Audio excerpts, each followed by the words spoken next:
कोई भारत माता की जय नहीं बोल रहा है। भारत माता की जय होना चाहिए ना। झारखंड से हम जानते हैं, झारखंड को कोई नहीं जानता है। पहले झारखंड को कोई चिन्हे तो। आज पबजी खेलते हैं, कहाँ से हो भाई? झारखंड से हो, कोई जान रहा है? ये गुस्सा झारखंड के एक युवा का है, लेकिन ये फ्रस्ट्रेशन पूरा झारखंड महसूस करता है। और दोस्तों, ये फ्रस्ट्रेशन जस्टिफाइड भी है। आखिर झारखंड देश के उन चुनिंदा स्टेट्स में से है जिनकी फॉर्मेशन करने का मूल आधार ही डेवलपमेंट था। ईयर 2000 से पहले झारखंड बिहार का हिस्सा हुआ करता था, लेकिन गवर्नमेंट के कंटिन्यूअस नेग्लिजेंस और पॉपुलेशन के एक्सप्लॉइटेशन ने यहाँ एक मूवमेंट को जन्म दिया। इस मूवमेंट में झारखंड रीजन को सेपरेट करके एक अलग राज्य बनाने की डिमांड की गई, और ये डिमांड साल 2000 में फुलफिल भी हो गई।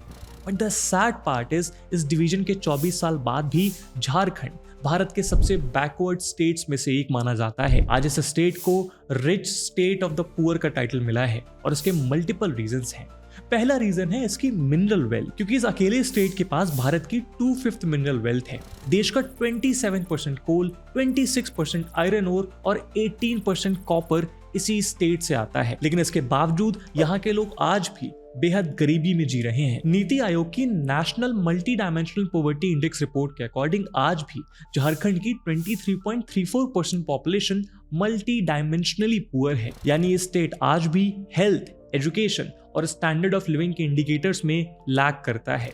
ये मैप देखिए जो बताता है कि झारखंड के हर डिस्ट्रिक्ट की at least 15% population multi dimensionally poor है, जबकि वेस्ट सिंहभूम, पकूर और साहिबगंज जैसे डिस्ट्रिक्ट्स में तो ये परसेंटेज 45 से भी ज्यादा है। झारखंड की पर कैपिटा इनकम लगभग 92,000 रुपीज पर ईयर है, जो नेशनल एवरेज की ऑलमोस्ट हाफ है। इसके अलावा यहाँ लगभग 26% से ज्यादा ट्राइबल पॉपुलेशन भी रहती है, जिनको कंटिन्यूअसली इग्नोर किया गया है। करप्शन इतना रैम्पेंट है कि जो गवर्नमेंट जॉब की अपॉर्चुनिटीज आती हैं उन्हें कैंसिल करना पड़ता है। अब जैसे फरवरी 2024 में झारखंड सीजीएल 2024 का एग्जाम कैंसिल कर दिया गया। झारखंड पीएससी के एग्जाम में पेपर लीक की खबरें आई, और यहाँ तक कि अब Jharkhand general graduate level exam को कैंसिल करने की डिमांड करी जा रही है। ये सारी परेशानियां बताती हैं कि झारखंड रूट लेवल से लेकर टॉप तक पूरी तरह से डिस्टर्ब हो चुका है। और एक बात बहुत साफ है कि झारखंड के पॉलिटिशियंस ने झारखंड को बेड़ियों में जकड़ रखा है, और इसीलिए आज की इस वीडियो में हम झारखंड के इस कॉम्प्लेक्स इशू को समझते हुए जानेंगे कि कैसे failed government policies, mafias, goonda raj और नक्सलिज्म ने झारखंड को rich state of the poor बना दिया है।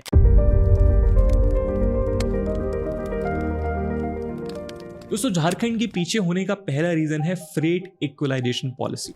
1947 में आजादी मिलने के बाद भारत में इंडस्ट्री सेटअप होना शुरू हुई, और दो तरह के स्टेट्स इंडस्ट्रीज की फेवरेट चॉइस बन सकते थे। पहला वो स्टेट जो मिनरल रिसोर्सेज में काफी रिच थे, और दूसरे वो स्टेट जिनके पास पोर्ट्स थे। लेकिन इंडस्ट्रीज उन्हीं स्टेट्स को प्रेफर करती जहां मिनरल्स अवेलेबल है, ताकि रॉ मटेरियल्स की रेगुलर सप्लाई को इंश्योर किया जा सके। तो गवर्नमेंट को लगा कि यार ऐसे में इंडस्ट्रीज सिर्फ मिनरल रिच स्टेट्स में कंसंट्रेटेड हो जाएंगी, और भारत के बाकी स्टेट्स का इंडस्ट्रियलाइजेशन हो नहीं पाएगा। इसीलिए 1952 में government of India freight equalization policy लेकर आई, जिसका मेन एम था भारत में इंडस्ट्रीज की इक्वल ग्रोथ को फैसिलिटेट करना। इस पॉलिसी में डिसाइड किया गया कि इंडस्ट्रीज पूरे भारत में किसी भी राज्य में लगाई जा सकती हैं, और मिनरल्स के ट्रांसपोर्टेशन पर यूनियन गवर्नमेंट सब्सिडी प्रोवाइड करेगी। इस पॉलिसी ने सभी मिनरल रिच इंडियन स्टेट्स को हर्ट किया, जिसमें वेस्ट बंगाल, मध्य प्रदेश, असम और छत्तीसगढ़ के साथ साथ तब का बिहार भी शामिल था, जिससे सेपरेट होकर झारखंड बना।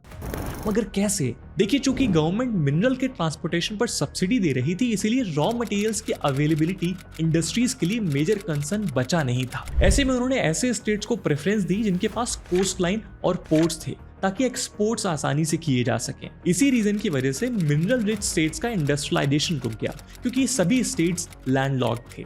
अब इस सिचुएशन को अगर हम प्री इंडिपेंडेंस एरा के साथ कंपेयर करें तो उस समय इन स्टेट्स की ग्रोथ अच्छी थी। टाटा और डालमिया जैसे मेजर बिजनेस हाउसेज ने बिहार में इंडस्ट्री सेटअप की थी, और ज्यादातर इंजीनियरिंग इंडस्ट्री भी वेस्ट बंगाल में लोकेटेड थी at the eastern coast point. लेकिन इस पॉलिसी के बाद लैंडलॉक्ड स्टेट्स में इंडस्ट्रीज लगाने का कोई इंसेंटिव ही नहीं बचा। यानी असल में सरकार जो पॉलिसी पूरे भारत में इंडस्ट्रीज के इक्वल डेवलपमेंट के लिए लाई थी, उसी पॉलिसी की वजह से इंडस्ट्रीज कुछ स्टेट्स में ही कॉन्सेंट्रेट होकर रह गई। हालांकि लगभग 40 साल बाद 1993 में गवर्नमेंट ने इस पॉलिसी को रिमूव कर दिया, लेकिन तब तक बहुत देर हो चुकी थी और रिमूवल के बाद भी ये राज्य बाकी इंडस्ट्रियलाइज स्टेट्स के साथ कैचअप नहीं कर पाए। दोस्तों आज के इस वीडियो में आगे बढ़ने से पहले मैं आपको बताना चाहूंगा हमारे आज के स्पॉन्सर ओडू के बारे में। आज इंडिया में स्टार्टअप कल्चर तेजी से ग्रो हो रहा है और स्टार्टअप्स की ग्रोथ में वेबसाइट बहुत इंपॉर्टेंट रोल प्ले करती हैं, मगर अक्सर स्टार्टअप्स अपने लिए वेबसाइट बिल्ड नहीं कर पाते क्योंकि बिजनेस ओनर्स को लगता है कि वेबसाइट बनाने के लिए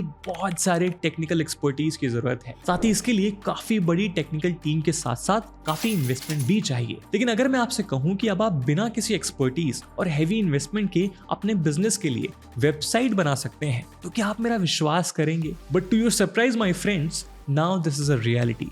ओडू की मदद से अब ये पॉसिबल है जहां आप फ्री में अपने बिजनेस के लिए वेबसाइट रेडी कर सकते हैं, जिसके साथ आपको 1 साल के लिए फ्री डोमेन भी मिलेगा। साथ ही ओडू का फर्स्ट एप्लीकेशन बिल्कुल फ्री है और यहाँ अनलिमिटेड होस्टिंग और सपोर्ट भी अवेलेबल है। यही नहीं, ओडू का साइट बिल्डर बेहद आसान है जिसके लिए कोई टेक्निकल स्किल्स नहीं चाहिए। आपको सिर्फ अपने गोल को डिफाइन करना है, कलर्स चूज करने हैं, लोगो इंसर्ट करना है, पेजेस और फीचर्स ऐड करने हैं और लास्ट स्टेप में थीम चूज करते हुए आपकी वेबसाइट रेडी हो जाएगी। अब आपकी वेबसाइट कस्टमाइजेशन के लिए रेडी है। यहाँ पे आप अलग अलग ब्लॉक्स को ड्रैग एंड ड्रॉप कर सकते हैं। इवन वेबसाइट के लिए कंटेंट जनरेट करना भी बेहद इजी है क्योंकि ओडू के प्लेटफॉर्म पर आर्टिफिशियल इंटेलिजेंस भी मौजूद है। इसके साथ ही आप यहाँ पे अलग अलग शेप, एलिमेंट, एनिमेशन, इमेजेस को ऐड और चेंज कर सकते हैं। तो दोस्तों अगर आप अपने बिजनेस को ग्रो करना चाहते हैं, अपने बिजनेस को ऑनलाइन लेकर जाना चाहते हैं और अपने लिए एक सुपर इफेक्टिव वेबसाइट बनाना चाहते हैं तो डिस्क्रिप्शन में दिए गए लिंक से ओडू पर साइन अप करके अपने लिए वेबसाइट बिल्ड कर सकते हैं। और अब हम चलते हैं अपने वीडियो की तरफ।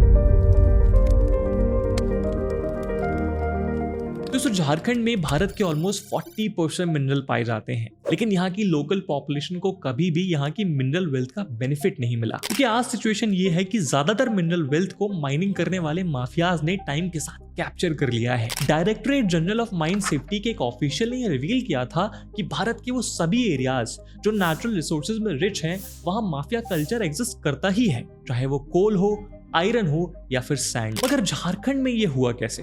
देखिए 1970 से पहले तक private mine owners coal mining किया करते थे, लेकिन इंडिपेंडेंस के बाद जब स्टील इंडस्ट्री की ग्रोथ स्टार्ट हुई तो कोल की डिमांड भी बढ़ने लगी क्योंकि आयरन और स्टील इंडस्ट्री के लिए कोल एक इंपॉर्टेंट रॉ मटेरियल है। यानी अब जरूरी था कि private mine owners coal mining में एडिक्वेट कैपिटल इन्वेस्टमेंट करके और ज्यादा माइन करें, लेकिन ऐसा हो नहीं पा रहा था। इसकी वजह से स्टील इंडस्ट्री की कोल डिमांड्स पूरी नहीं हो पा रही थी। साथ ही प्राइवेट ओनर्स कोल माइनिंग के लिए अनसाइंटिफिक प्रैक्टिसेस यूज करते थे और लेबर्स की वर्किंग कंडीशन भी बहुत खराब थी। इन सभी चीजों को मद्देनजर रखते हुए 1970s के दौर में कोल माइंस का नेशनलाइजेशन कर दिया गया और नेशनलाइज्ड माइंस को मैनेज करने के लिए भारत कोकिंग कोल लिमिटेड बनाई गई। यानी अब कोल की माइनिंग के लिए government registered companies tender file कर सकती थी और ये टेंडर जो कंपनीज फाइल करती थी उन्हें जनरली रिचेस्ट और पावरफुल लोग कंट्रोल करते थे। इसे ना आप लोकल रोड्स के कंस्ट्रक्शन के लिए दिए जाने वाले टेंडर से समझ सकते हैं, जो अक्सर इन्फ्लुएंशियल और पावरफुल ठेकेदारों को मिलते हैं। इस नेशनलाइजेशन के कदम से रीजन के सभी पावरफुल लोगों को ये मौका मिल गया कि वो कोल प्रोडक्शन के हर एस्पेक्ट पर अपना डोमिनेंस एस्टैब्लिश कर सकें, यूनियंस बनाकर ट्रेड को कंट्रोल कर सकें और कॉन्ट्रैक्ट पाने के लिए अथॉरिटीज की आर्म ट्विस्टिंग कर सकें। अब ये माफियाज काम कैसे करते हैं इसे समझते हैं। सबसे पहले माफियाज पॉलिटिशियंस और गवर्नमेंट ऑफिशियल्स के साथ क्लोज टाइज बनाते हैं ताकि उन्हें इलीगल माइनिंग में सपोर्ट मिल सके।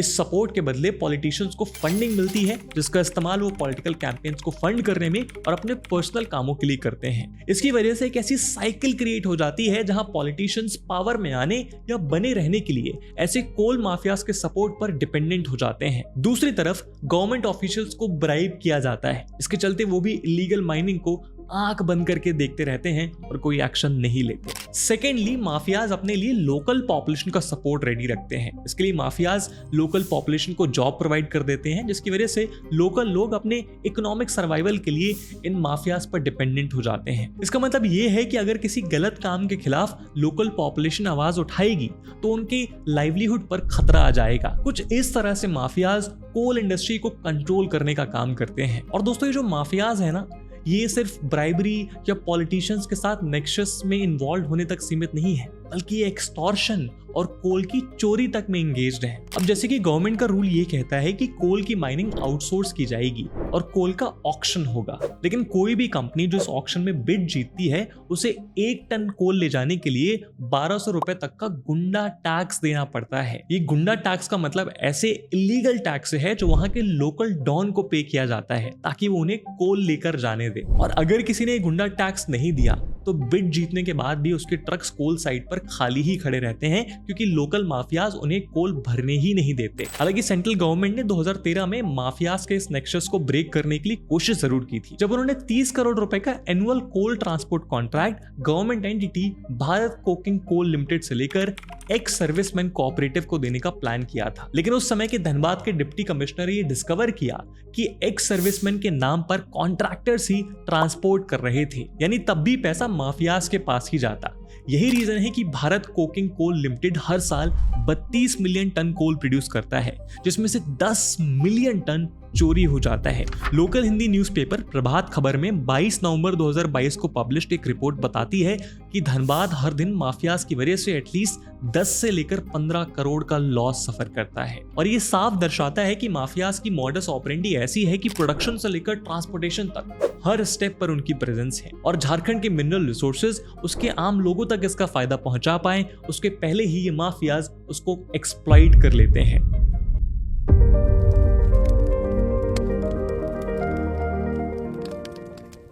झारखंड के पिछड़े होने के पीछे दोस्तों तीसरा मेन रीजन है झारखंड की अनस्टेबल पॉलिटिक्स। झारखंड की फॉर्मेशन आज से लगभग 24 साल पहले हुई थी, लेकिन अपने छोटे से इतिहास में ये राज्य 13 चीफ मिनिस्टर्स देख चुका है, यानी यहाँ एक चीफ मिनिस्टर एवरेज 2 साल के लिए रूल कर पाता है। इसके कंपैरिजन में पड़ोसी राज्य बिहार और यूपी में सीएम का एवरेज टेन्योर लगभग 3.5 साल का रहा है। सिर्फ पहले 14 साल में यहाँ 9 बार सरकार बदली और 3 बार प्रेसिडेंट रूल लगाया गया। राज्य की फॉर्मेशन के बाद सबसे पहले बीजेपी के बाबूलाल मरंडी झारखंड के पहले चीफ मिनिस्टर बने, जो लगभग 2 साल 3 महीने तक पावर में रहे। फिर आने वाले बाकी 13 चीफ मिनिस्टर्स को भी आप इस लिस्ट में देख सकते हैं, लेकिन इस लिस्ट में सिर्फ एक चीफ मिनिस्टर ऐसे रहे जिन्होंने 5 साल का टेन्योर पूरा किया, और वो है रघुवर दास। अब इस पॉलिटिकल इंस्टेबिलिटी के बहुत सारे इल इफेक्ट्स होते हैं, जैसे कि कंसिस्टेंट पॉलिसीज नहीं बन पाती और ना ही उन पॉलिसीज पर कंसिस्टेंटली काम हो पाता है। इकोनॉमिक ग्रोथ हैम्पर होती है क्योंकि इंडस्ट्रीज भी ऐसे स्टेट को प्रेफर नहीं करेंगी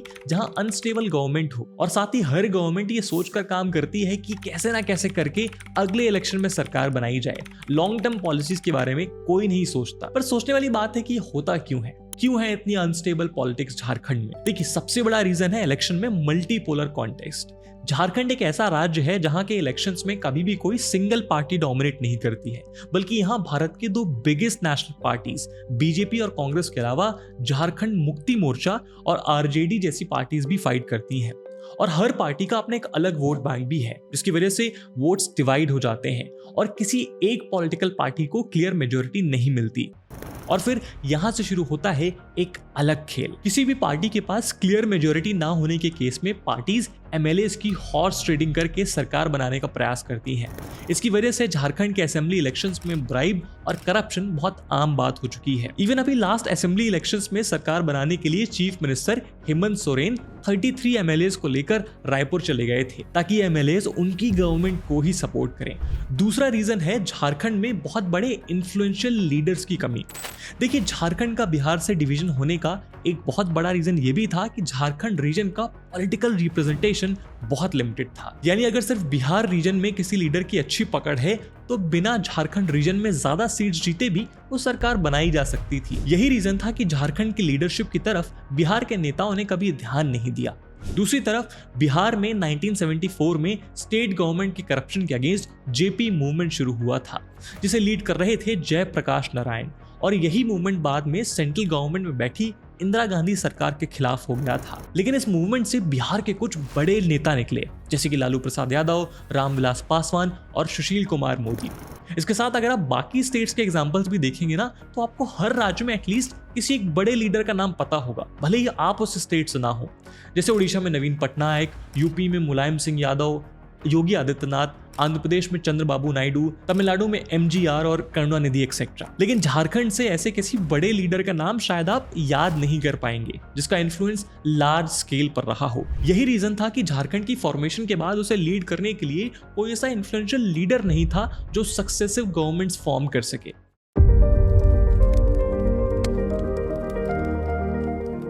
दोस्तों झारखंड में नक्सलिज्म बड़े लंबे समय से प्रेवलेंट रहा है, जिसके मल्टीपल रीजंस रहे। डेटा के अकॉर्डिंग झारखंड की 26% से ज्यादा पॉपुलेशन ट्राइबल पॉपुलेशन है, लेकिन गवर्नमेंट ने कभी यहाँ के ट्राइबल्स की नीड को नहीं समझा और यहाँ की ट्राइबल पॉपुलेशन के प्रति पॉलिटिकल सिस्टम काफी इनसेंसिटिव रहा है। इंडिपेंडेंस के बाद भी मिनरल्स और रिसोर्सेज के लिए इनके जंगल्स और जमीन ली गई। माइनिंग ऑपरेशन से लेकर डेवलपमेंट प्रोजेक्ट्स तक के लिए यहाँ की ट्राइबल पॉपुलेशन का मैसिव डिस्प्लेसमेंट हुआ और फॉरेस्ट कंजर्वेशन एक्ट जैसे लॉज ने यहाँ की लोकल ट्राइबल पॉपुलेशन का जंगल पर से अधिकार खत्म करने की कोशिश की। इसके अलावा यहाँ की ट्राइबल पॉपुलेशन के पास स्कूलिंग, इलेक्ट्रिसिटी, वाटर, रोड्स और जॉब जैसी बेसिक नेसेसिटी भी नहीं है और साथ ही यहाँ पर चाइनीज कम्युनिस्ट पार्टी और माओ ज़ेडोंग का भी काफी इन्फ्लुएंस रहा है।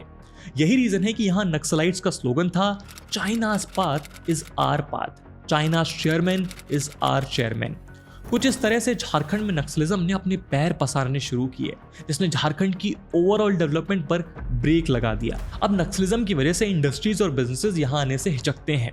हालांकि गवर्नमेंट ने यहाँ पर नक्सलिज्म की प्रॉब्लम को सॉल्व करने के लिए स्टेप्स भी लिए, जैसे रिहैबिलिटेशन और रीसेटलमेंट पॉलिसी लाई गई, ताकि जिन्होंने भी इंडस्ट्रियल ग्रोथ की वजह से अपनी लैंड खोई है उन्हें लैंड, जॉब्स, वोकेशनल ट्रेनिंग और हाउसिंग बेनिफिट्स दिए जा सकें।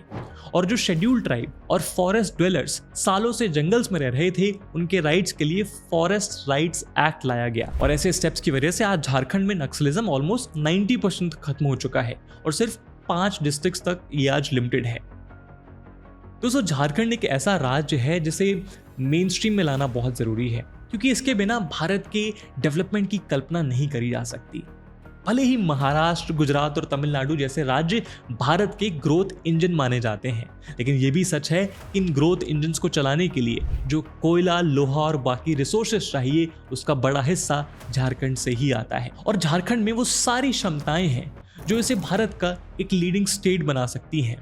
बस जरूरत है एक सॉल्यूशन बेस्ड अप्रोच की, ताकि झारखंड की एग्जिस्टिंग प्रॉब्लम्स को सॉल्व किया जा सके। सबसे पहले तो झारखंड को जरूरत है एक स्टेबल गवर्नमेंट की, ताकि स्टेट में कंसिस्टेंट पॉलिसीज बननी शुरू हो। स्टेट गवर्नमेंट की रिस्पॉन्सिबिलिटी होगी कि अपने यहाँ करप्शन को खत्म करे, इंफ्रास्ट्रक्चर को डेवलप करे, इंडस्ट्रीज को डेवलप करे, जॉब अपॉर्चुनिटीज क्रिएट करे और सिटीजन्स को एम्पावर करने के लिए एजुकेशन से लेकर वाटर और इलेक्ट्रिसिटी जैसी बेसिक फैसिलिटीज प्रोवाइड करें। इसके बाद अगर झारखंड को अपने रिसोर्सेज का फुल पोटेंशियल रियलाइज करना है तो माइनिंग माफियाज पर नकेल कसनी जरूरी है। माइंस के नेशनलाइजेशन के बाद वैसे भी यहाँ के रिसोर्सेज पर सिर्फ अमीर और पावरफुल लोगों का कब्जा रहा है, तो बेटर अप्रोच ये होगी कि यहाँ प्राइवेट इंडस्ट्रीज को इन्वाइट किया जाए, जो ना सिर्फ यहाँ के रिसोर्सेज को प्रॉपरली हैंडल कर सके, बल्कि यहाँ के लोगों को जॉब्स के साथ साथ अच्छी लाइफ भी दे सके। फॉर एग्जाम्पल, झारखंड में ही जमशेदपुर सिटी एक केस स्टडी के रूप में मौजूद है, जिसे टाटाज ने अपनी प्लान्ड इंडस्ट्रियल सिटी के रूप में डेवलप किया था और आज ये झारखंड की लार्जेस्ट और one of the most productive city है। लेकिन दोस्तों मेरा मानना है कि इन सारे चेंजेस के साथ साथ ना झारखंड का पब्लिक परसेप्शन चेंज करना बहुत ज़रूरत है, क्योंकि झारखंड की छवि ऑलरेडी एक गरीब और अंडर डेवलप्ड स्टेट की है, इसे चेंज करने की ज़रूरत है। आज झारखंड के जो लोग, जो युवा, जो बुजुर्ग, जो बच्चे इस वीडियो को देख रहे हैं, मैं उनसे अपेक्षा करूंगा कि वो अपने राज्य को लेकर थोड़े पॉजिटिव होंगे। मैं मानता हूं कि कठिनाइयां हैं, मैं मानता हूं कि परेशानियां हैं, पर आप हैं झारखंड का भविष्य। आप हैं वो लोग जो अब मेहनत करके अपने राज्य की दिशा बदल सकते हैं और दशा भी। इसी उम्मीद के साथ दोस्तों आज के वीडियो को मैं यही विराम दूंगा। आपका इस पूरी केस स्टडी को लेकर क्या सोचना है, क्या परसेप्शन है, क्या बेहतर हो सकता है, क्या बुरा है, क्या ग्राउंड रियलिटी है, ये सब कुछ मैं आपसे कमेंट सेक्शन में जानना चाहूंगा। आई होप आपको वीडियो पसंद आई होगी, और अगर पसंद आई है तो उसे अपने दोस्तों, रिश्तेदारों के साथ जरूर शेयर करिएगा। मैं मिलता हूं आपसे अगली वीडियो में, तब तक के लिए जय हिंद, जय भारत।